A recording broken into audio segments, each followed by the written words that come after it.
البارحه كان السيد وزير الداخليه والجماعات المحليه سيد سعيد سعيود اعطى السيد سعيد سعيود اعطى اشاره وضع كما نقولوا شحن او اول عربه لنقل خامات الحديد من غار جبيلات الى مرور بتندوف وبشار وصولا الى وهران. تصل وهران اليوم ولا غدا؟ البارحه كانت اعطاء اول اشاره لشحن اول عربه لنقل البضائع اللي تنقل خامات الحديد من غار جبيلات حتى الوهران. كانت فرحه كبيره. يعني عمليا سيد بوعوني فقط عمليا غار جبيلات راه يشتغل الان، بدا يشتغل من ابتداء من البارحه. إذا فقط هذه تحية لجيراننا اللي كانوا يعولوا أنه غار جبيلات مش راح ينطلق إلا بموافقتهم. يعني للأسف والله كأس إفريقيا راح غار جبيلات كانت البارحة فرحة نعم. كبيرة. يعني أنا كنت حاضر لهذا الموقف وكان لي الشرف حضرت في هذا اليوم التاريخي.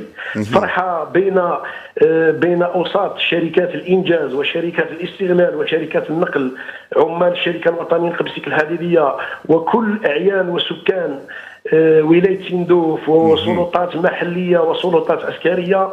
كانت فرحة كبيرة عند شحن هذا أول عربة. كانت فرحة وزغاريد وكانت فرحة كبيرة كبيرة كبيرة. نعم. إذا فقط سيد بوعوني أختم معك بسؤال أخير. أنتم مازالكم متواجدين في بشار لعملية أخرى إن شاء الله تكون الأسبوع القادم، تحضيرات على قدم وساق حتى ما نقولوش واش كاين.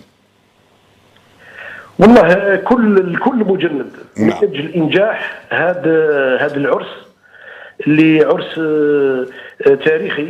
كان حلم أغلبية رؤساء اللي جازوا هذا الوطن الحبيب ابتداء من الراحل الهواري بومدين.